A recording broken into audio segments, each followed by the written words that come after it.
In this step-by-step tutorial, I will teach you how to add flip cards to a Framer project.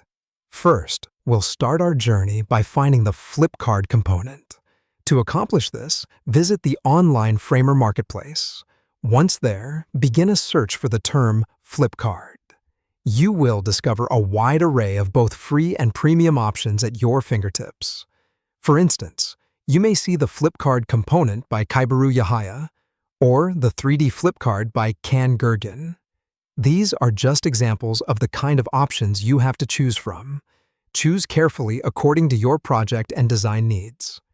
The next straightforward step involves installing the component into your Framer project. Doing this is as simple as clicking the Get or Download button. By pressing this, you automatically add the selected component to your project. Once your flip card component is downloaded, it's time to add it to your canvas. You can easily do this by dragging and dropping the new component from your Assets panel directly onto your canvas. It's as simple as that. Now comes the fun part, customizing the content of your flip card.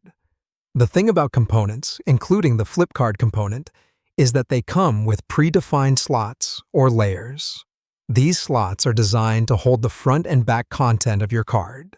So all you need to do is drag your content such as images, text, and so on into these slots. To ensure your flip card suits your design needs perfectly, most components allow adjustments. You might need to adjust aspects like the animation speed, direction, or even the 3D perspective. To make these adjustments, head directly to the inspector panel.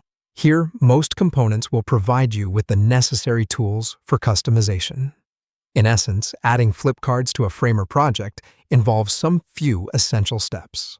You first have to find and install the flip card component from the Framer marketplace. Next, add the installed component to your canvas, and then fill up the predefined slots or layers with your content.